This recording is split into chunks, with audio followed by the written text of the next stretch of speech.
suicídio, às vezes a gente pergunta, será que eu tenho? Como ela ocorre? Qual a relação com o suicídio? Só para vocês entenderem rapidinho, sou graduado em psicologia, pós-graduado em saúde mental, pós-graduando em neuropsicologia, sou psicólogo de casais, adolescentes e adultos, sou psicólogo voluntário na Santa Casa da minha cidade, hospital, sou psicólogo voluntário da VCC e tenho um trabalho de plantão psicológico gratuito na minha cidade por conta da incidência de tentativas de suicídio e suicídio propriamente dito, tá? Acho que a maioria de nós, apesar da palavra depressão ser muito comum, né, e muito dita nos dias de hoje, poucos têm a compreensão de como realmente ela se dá, tá? Muitas vezes a gente tem dificuldades para identificar em nós mesmos e nos outros. É uma palavra que hoje a gente usa para um colega que está chegando às vezes, ou mesmo no culto, ou mesmo no trabalho. Às vezes passou um dia ruim, está um pouco triste, é muito comum as pessoas falarem assim, nossa fulano, hoje você está um pouco depressivo, tá? E nem sempre é. Eu só gostaria de que vocês frisassem isso. Depressão não é sinônimo de tristeza, muito pelo contrário, tá? Imagina o seguinte, imagina que você esteja com fome, morrendo de fome, mas você tem uma deficiência onde você não tem paladar e nem olfato. Imagina você comer uma comida sem paladar e olfato, tá? É mais ou menos isso a depressão. Algumas pessoas têm dúvidas porque a depressão tem níveis, a gente tem dúvida de quais as causas, a gente tem dúvida de quais tratamentos e quais profissionais procurarem, tá? Quem aqui já passou por um psicólogo? Pelo menos uma vez na vida. Quem aqui já passou por um psiquiatra? Quem aqui já passou por um clínico geral? Quem aqui nos últimos 6 meses fez um exame geral? Tem bastante gente que não fez, tá? Quando eu vou no psicólogo, da mesma forma que eu vou no psiquiatra, da mesma forma que eu vou quando eu vou no clínico geral. Eu não procuro psiquiatra e psicólogo só quando eu estou doente. Eu procuro Deus só quando eu estou com dificuldade? Eu não deveria. Tem que ir também nos bons momentos.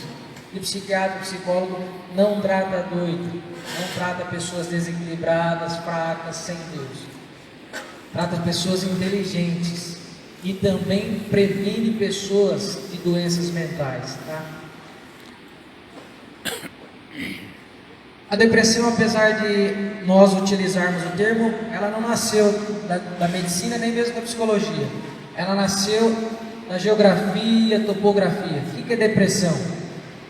A gente vai ver que lá na topografia não é diferente do que a gente fala. Eu observei algumas pessoas quando estava ministrando, falando aqui com vocês, usar o termo mesmo, fundo do poço. Porque a topografia, a geografia, ela vai dizer que depressão é cova, tá? É buraco no solo, então é mais ou menos como uma pessoa depressiva se sente, no fundo do poço mesmo. Aí a medicina se apropriou do termo e veio dizer que depressão é uma síndrome clínica comum de causa multifatorial. É uma síndrome porque tem vários sintomas. Ela é clínica porque hoje ainda, apenas a nível de pesquisa, nós sabemos que tem exames que vão demonstrar. A nível de pesquisa por quê? Às vezes, numa ressonância magnética, a gente vai observar ali no cérebro algumas situações, alguns estímulos, que aí a gente consegue identificar que pode ser ali sintomas da depressão. Por exemplo, uma pessoa com depressão, ela tem muito hipocampo ativado, tá? E aí vocês vão entender por que as pessoas geralmente vão dizer assim, nossa, eu acho que eu estou com a memória ruim, eu estou com problema de memória. Quando na verdade é um problema na atenção, tá? Então ela é clínica porque não tem exames que vão identificar. Tem que ser um profissional muito qualificado, com um olhar clínico. Clínico é tudo os comportamentos que a gente observa dentro do consultório, tá? Ela é comum porque as pessoas usam o termo deliberadamente e às vezes de forma até mesmo rude e ignorante. Ela também é de causa multifatorial justamente porque ela tem causa genética, biológica, neurobiológica, psicológicas, emocionais, ambientais e secundárias a algumas enfermidades. Vou explicar mais ou menos para vocês um pouco de cada dessas situações, tá? Genética, porque toda vez que a gente está observando um paciente dentro do consultório, a primeira coisa que a gente faz, Na primeira entrevista inicial é perguntar: fulano, alguém na família tem algum episódio, alguém já teve depressão na sua família? É muito comum as pessoas que têm depressão ou mesmo ansiedade dizerem: tem. E aquelas que dizem que não, vai dizer assim: olha, não tem, mas tem meu pai que bebe, tem meu irmão que tem problema com bebida ou com drogas, e também é um sintoma de uma depressão. Às vezes o álcool, a pessoa usando exacerbadamente, é um sintoma depressivo. Lembrando que álcool e drogas entorpecem as pessoas. A gente foge da realidade, e é tudo que um depressivo precisa: fugir da realidade, ir para a caverna. Vamos dar um exemplo disso. Eu inúmeras vezes cansei de ler as passagens de Elias por conta disso. Assim como Elias, vários outros, tá? Mesmo Jesus experimentou essa questão de uma tristeza profunda, quando ele se retirava para ir lá orar, sofrendo por conta do martírio que ele iria passar. Por isso que eu digo que depressão não é sinônimo de tristeza. A gente tem tristeza e é comum, só tem felicidade porque existe tristeza. Sem um outro não existe, tá?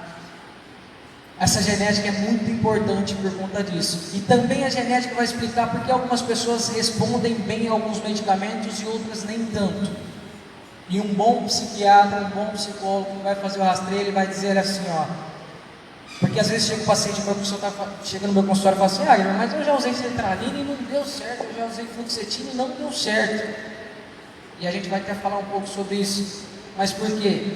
Algumas pessoas não se dão bem o gene, a questão do medicamento, tá?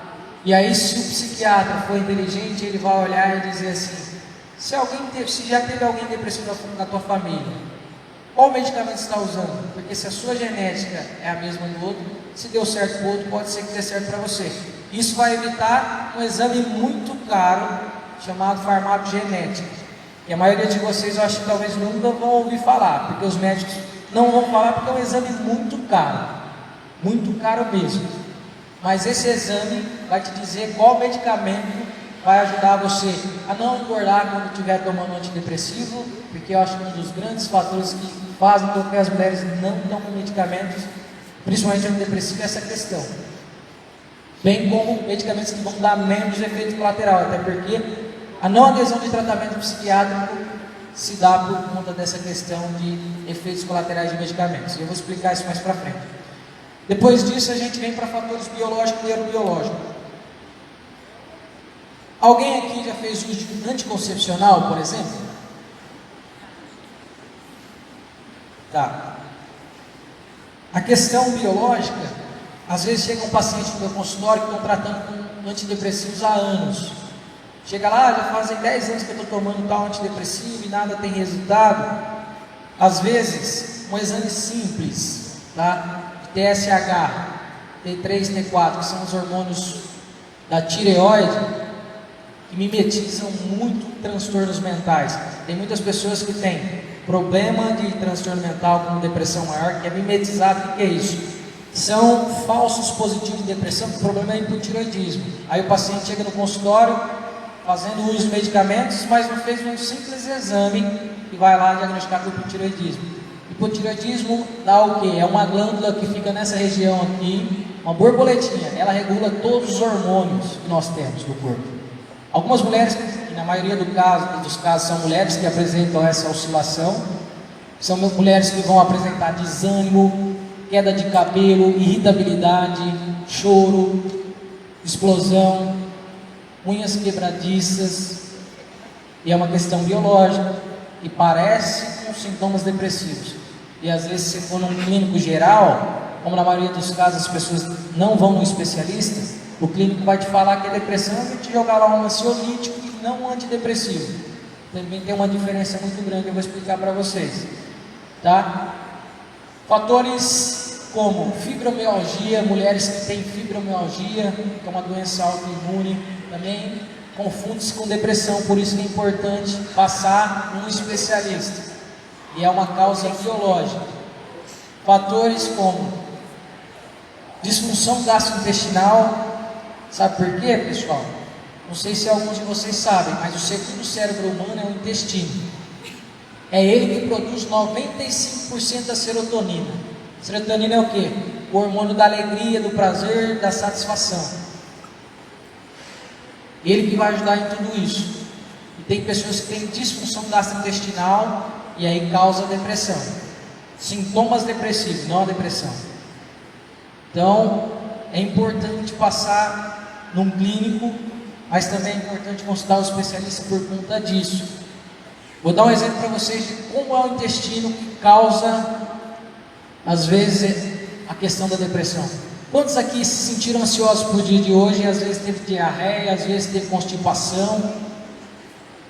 Quantos aqui já não ficou ansioso por uma viagem e começou a dar um mal-estar? Quantos aqui não tem criança pequena e quando a criança pequena está começando a ir para a escola, mamãe, estou com dor na barriga? Porque é essa questão do intestino muito ligado à situação da depressão. E a gente vai entender porque que alguns adolescentes, por exemplo, está muito comum depressão e ansiedade nesses adolescentes.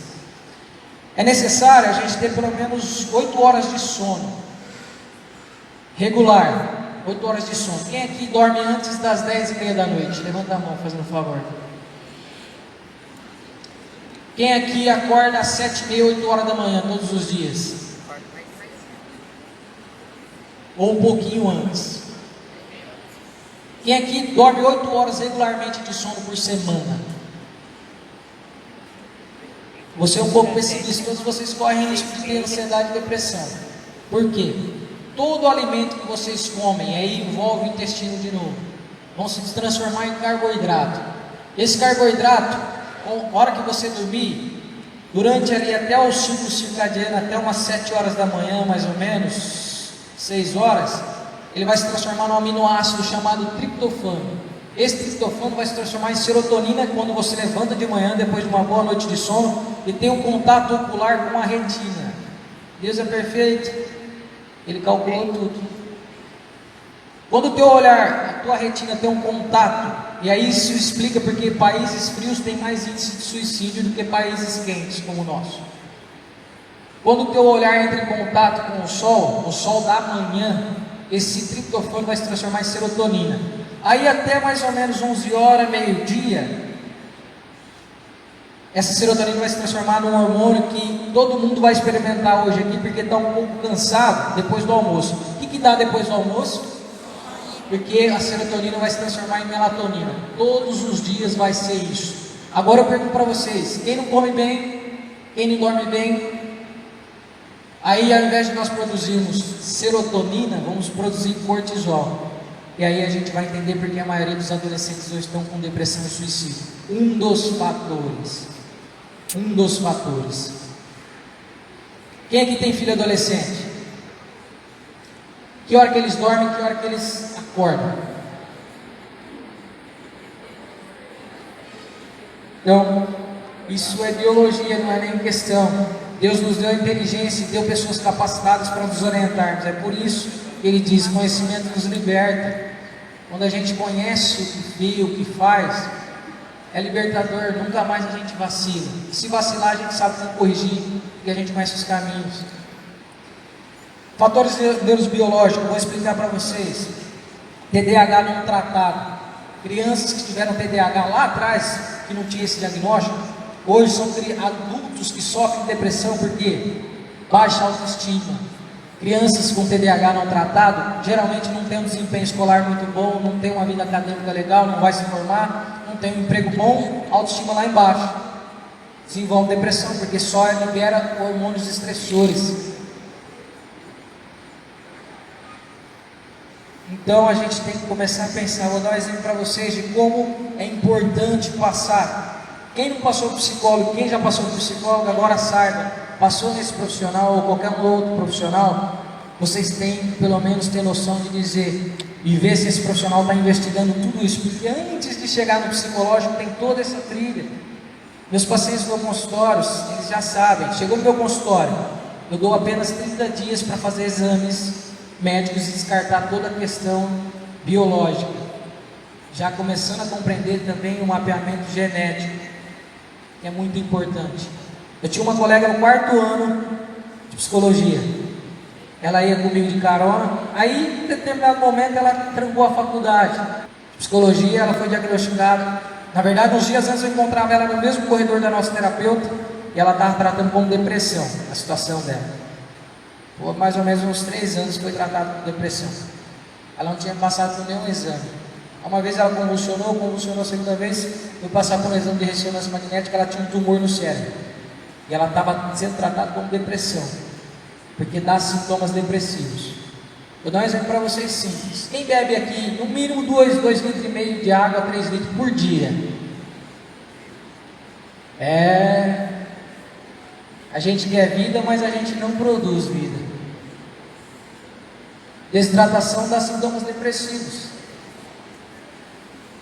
E mimetizam muito a questão, dificulta a vida dos profissionais por conta disso. Mas enfim, investigar essas questões que podem dar sintomas depressivos. Ela foi diagnosticada com tumor e era benigno. Só que infelizmente ela não conseguiu se recuperar e faleceu um pouco depois da cirurgia. E aí para frente eu comecei a estudar toda a questão biológica, social, espiritual, genética. Porque às vezes a gente olha só para uma situação e esquece. Vou dar um exemplo para vocês, talvez simples. O que mais dá notícia é notícia ruim. Se cair um avião agora, o noticiário vai ficar 24 horas falando disso. Mas o noticiário não fala que todo dia sobe e desce avião tranquilamente. Todo dia tem avião subindo e descendo tranquilamente. Mas isso não dá notícia. Isso não dá ibope. Às vezes a gente vai olhar para a questão de Elias lá na caverna e vai esquecer que Elias, ele mesmo esqueceu disso, de tanto que ele fez, ele mudou a situação, quase converteu Acabe. Mas enfim, aí a gente vai pular para questões psicológicas e emocional. Aí sim, depois de investigar tudo isso, que às vezes leva alguns meses, aí a gente vai começar, porque isso, pessoal, elucida. Conhecimento ele traz mesmo, nos liberta, porque aí a gente para de tratar questões erradas, trata a causa e não sintomas, que é isso que acontece nos dias de hoje. A gente está tratando muitos sintomas e menos causa, a gente foge dos problemas. Elias, quando ele foi para a caverna, assim como Elias, Davi e outros, ele estava só focando no sintoma, ele estava esquecendo que a causa maior era lá. Era fazer o que Deus tinha provido para ele, dado como propósito.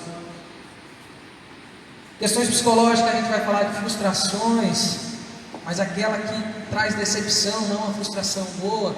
Aí a gente vai falar de traumas de infância, ou mesmo, para vocês terem ideia, pessoal, todo mundo aqui, 45 dias de vida fetal, 45 dias de vida fetal, já desenvolve dentro da barriga da mãe uma pecinha dentro do cérebro chamada amígdala cerebral, e ela é responsável pelo medo, raiva e culpa.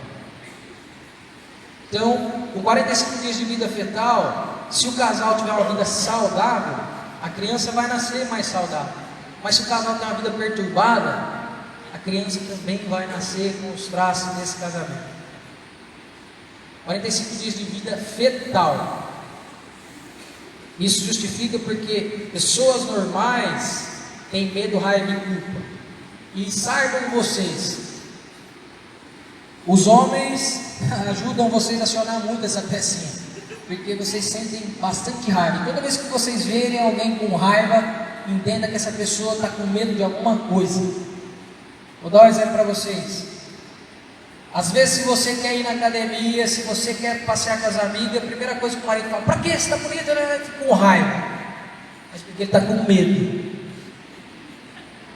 Aí ele entende, daqui a pouco ele entende que não precisa ter medo, que ele tem uma mulher que ele pode confiar. Aí ele vem e te traz um café, você fala: mas se eu nunca fez isso, aí vem a culpa. Então toda vez que tiver medo, vai ter raiva e vai ter culpa.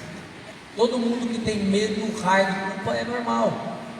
Apesar das pessoas não quererem mais experimentar esses sentimentos que são humanos e foi deixado para nós, para a gente usarmos, medo, raiva e culpa são coisas normais, e a gente, o que mais tem feito nos dias de hoje é tirar a base da infância, medo, raiva e culpa. As crianças cada vez mais e adultos, né? São crianças que vão se tornar adultos. Até parece que a gente esquece que a gente foi criança também, porque nós todos aqui. E a criança tem esse movimento, e não só as crianças, como os animais também que têm amígdala cerebral. Se você jogar uma bolinha para o cachorro, ele vai lá e pega. Se você for querer tirar a bolinha da boca dele, ele vai ficar com medo de perder a bolinha e vai fazer. Só que daqui a pouquinho ele solta a bolinha, porque ele lembra que você é o dono de campo, ele sentiu culpa. Então é um processo normal. Só que a gente está querendo tirar isso, e é um dos motivos que também pode levar à depressão.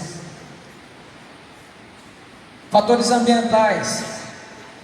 A gente esquece que alterações ambientais, isso que a gente intervém na natureza, vai ser nosso próprio veneno às vezes. Esse destempero, de manhã frio, à tarde calor que ninguém aguenta, e à noite frio de novo, e a gente tem uma depressão chamada sazonal, que é de períodos, pessoas que apresentam depressão geralmente no mês de setembro, não é à toa que a gente tem o setembro amarelo, ou no começo de junho ali por causa do frio, são depressões sazonais, ou depressões onde as pessoas estão chegando lá, perto do período que a pessoa teve um trauma, ela começa a apresentar sintomas depressivos. Alterações ambientais, essas usinas com agrotóxico e tudo mais, isso também influencia muito, tá? E fatores secundários, como às vezes os diagnósticos de uma diabetes, que aí vai ter que fazer você mudar toda a sua rotina de vida, isso também pode causar depressão. Então entendam por que é multifatorial. E vocês vão entender o quão importante é a fé também dentro do tratamento da depressão e na questão das pessoas às vezes sofrerem de depressão. Eu tenho um exemplo, meu primeiro TCC foi feito em crianças com câncer e avaliando também acompanhantes. A questão da fé dentro do Hospital do Câncer ela é muito importante, por dois fatores. A fé ajuda muito em dois fatores, tanto para culpar Deus, quanto para agradecer a Deus. E a gente, desde muito tempo, a gente nunca quis assumir culpa. Vou dar um exemplo para vocês. Em Gênesis, o homem, vou dizer antes, Kant ele ia dizer assim, Kant era um filósofo, ele dizia assim, o homem não quer assumir a maioridade. O que quer dizer isso? O homem não quer ser responsável. O homem não quer ter responsabilidade. O que é responsabilidade? É a habilidade de dar resposta para as coisas que eu escolhi. Mas eu não escolhi. Se você não escolheu, você escolheu não escolher. Já é uma escolha. E aí na Bíblia, eu vou voltar em Gênesis, quando Deus fala assim, Adão, por que você vacilou, Adão? Não te falei? Não, Senhor, foi a Eva. Aí a Eva fala, ele vai falar com Eva, Eva, mas o que você fez, Eva? Não, Senhor, foi a serpente. A gente sempre procura culpado para tudo. Não é de hoje. Não, eu errei porque o pastor ou o padre lá falou que tinha que seguir assim, mas eu interpretei assim, ele não falou desse jeito. E aí a gente vai entendendo todo o movimento humano no processo de doença, e a gente é responsável nele também. Transtornos depressivos. Quando a gente fala de depressão, a gente fala das mais comuns, mas existem mais de 30 tipos de depressão. Eu trouxe 3 tipos para vocês aqui, para discorrer melhor, para vocês entenderem, mas existem vários tipos de depressões. Inclusive existem pessoas que têm depressão e são pessoas funcionais, trabalham bem, e aí daqui 2 semanas você vai falar, nossa, mas fulano se suicidou, mas nem parecia. Alguém já viveu alguma coisa assim perto? Acontece todos os dias. Episódio depressivo, que é diferente de depressão. Um episódio depressivo ele é experimentado, acho que a maioria aqui já deve ter experimentado um episódio depressivo na vida. O episódio depressivo às vezes pode ser tratado com psicoterapia, ou mesmo indo lá falando com o pastor, com o padre, coordenador, que vai te ajudar ali essa questão. É um evento, né? Então a gente pode ter a remissão total. Só que o problema é o seguinte, se a gente teve um episódio depressivo na vida, a gente tem 50% de chance de ter o segundo. Se a gente teve o segundo, a gente tem 70% de ter o terceiro. Teve o terceiro, tem 90% de ter o quarto, quinto e o sexto. Passou do terceiro, a gente já considera que é crônico, que vai ter recaída sempre. E vocês vão lembrar do seguinte, eu quero que isso fique claro para todos. A gente tem 2 tipos de depressão específica. Uma endógena e outra exógena. Uma de dentro para fora e outra de fora para dentro. E todas as duas é uma doença bioquímica. Por que bioquímica? É uma ruptura na fenda sináptica. Então, quem tem depressão não é fraco. Quem tem depressão não tem cabeça fraca. Quem tem depressão não está com falta de Deus. Muito pelo contrário, quem tem depressão está doente. É uma doença que tem matado, é a segunda causa de morte no mundo. Apesar de a gente lutar pelo câncer, o câncer é a quarta causa. Primeiro é infarto do miocárdio. Só que quando a gente fala de depressão, a gente esquece que a gente na verdade nem sabe. Vocês vão saber que na cidade de vocês, raramente vocês vão ouvir falar sobre suicídio ou pessoas que morreram com depressão. Raramente. E na televisão, como eles também são impedidos de notificar porque não sabem notificarem, vocês vão ouvir falar assim: tal fulano foi encontrado morto. Vocês sabiam que a gente perde em média 800 mil pessoas por ano por suicídio?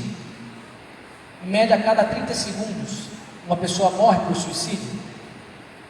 Vocês sabiam que no Brasil, 32 minutos, a cada 32 minutos, uma pessoa morre por suicídio? E pensando nas mulheres, vocês sabiam que a cada 1 minuto uma mulher é estuprada aqui no Brasil? Cada 1 minuto. É importante a gente citar isso porque conhecimento nos liberta.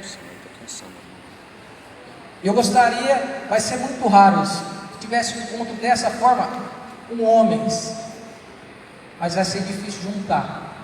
Eu acho que aí eu entendo porque Deus escolheu discípulos homens, porque se escolhesse mulheres, provavelmente as palavras não iriam se cumprir, porque mulher cuida. Você acha que alguma mulher iria dormir quando estava lá no morro, lá que estava orando, porque ia ser pego lá pelos sacerdotes? Você acha que alguma mulher iria dormir, como dormiu Pedro, como dormiu Tiago? Quem é mãe aqui, por exemplo? Vocês dormem enquanto o filho está doente ou ele está sendo ameaçado? A mulher não vai dormir. As palavras só se cumpriram porque foram homens, e homens a Bíblia inteira erraram. Diferente de Madalena, de Maria, de Marta, Joana e etc. E a gente tem na Bíblia 2 Marcos. E vocês têm a possibilidade de seguir 2 exemplos de mulheres. Ou Eva, é a pecadora, que Deus jogou sobre ela a dor da gravidez, ou Maria, a divina, autêntica e responsável. Por que eu estou falando isso? Porque tem a ver, a depressão tem a ver com o nosso modo de vida, é uma consequência de como a gente vive, sem se esquecer que ela também tem consequências que você não tem culpa, que é questão química. Eu não sei a questão da igreja no total, mas na minha região, muitos pastores se suicidando. Tenho falado com algumas igrejas por conta disso. Às vezes a gente sente vergonha de falar que está passando por uma situação de depressão, porque é herança antiga. Antigamente as pessoas, quando eu digo antigamente, bem antes mesmo, na era medieval lá, sinônimo de depressão era sinônimo de uma possessão demoníaca, qualquer doença era vista assim. Fragilidade humana. Hoje a gente está no século XXI, hoje a gente tem conhecimento, e aí eu entendo porque Deus fala assim: vocês farão obras maiores que a minha. Jesus ele andou em média 150 quilômetros, porque ele era a pé, ele já sabia que a gente poderia afetar gente do outro lado do país, como já tem de gente que está nos Estados Unidos, por exemplo. Como? Você acha que naquela época era fácil? Então eu entendo as grandes coisas que Deus falou que a gente faria. É nas pequenas coisas que a gente observar. Quando que a gente ia poder se reunir, esse tanto de pessoa, cada um de uma região ou de um estado, andando no camelo? Quero ver o que eles tinham, burrinho, não ia dar. Eu já sabia, então ele profetizava naquele sentido de Jesus, no caso. Aí a gente tem a distimia. A distimia é um transtorno que a gente considera hoje grave. Antigamente não era grave, era uma doença leve, eles consideravam. Mas hoje nós sabemos que não, ela é grave porque pode levar à bipolaridade. Eu tenho certeza que aqui não tem ninguém distímico. A pessoa distímica é aquela que é sempre de mau humor, nada tá bom. Tenho certeza que não tem ninguém aqui assim, que reclama de tudo e todos, é insegura. A pessoa fala assim, eu vou te dar um presente. Não, não quero presente. Nem ouviu a questão do presente, mas ela está ali sempre carrancuda, sempre de mau humor, sempre pensando que vai dar tudo errado. Ó, não faz isso aí não, não vai dar certo. Ó, não faz isso aí não. São pessoas às vezes que estão sofrendo um transtorno mental chamado distimia. São pessoas que sofrem bastante. São pessoas que começam o namoro, logo termina. A pessoa começa um curso, logo para. Porque são inseguros. É conhecido também como transtorno do mau humor. São pessoas que começam um projeto, faz a primeira e segunda vez. São pessoas que levam um elogio e vai dizer assim, nossa, que legal. Só que daqui a alguns minutos vai falar assim, tá falando isso porque quer alguma coisa. Querendo me agradar. São pessoas que às vezes sofrem de intimidade. É uma palestra só sobre esse transtorno. E aí sim a gente vai falar desse transtorno, que é o que mais acontece nos dias de hoje. Transtorno depressivo maior. E dentro dele a gente tem leve, moderado e grave. Tá? Como eu disse para vocês, é uma síndrome clínica comum de causa multifatorial. Ela é uma doença incapacitante. Ela chega a incapacitar de 10 a 15% da população ao ano, sendo prevalente nas mulheres.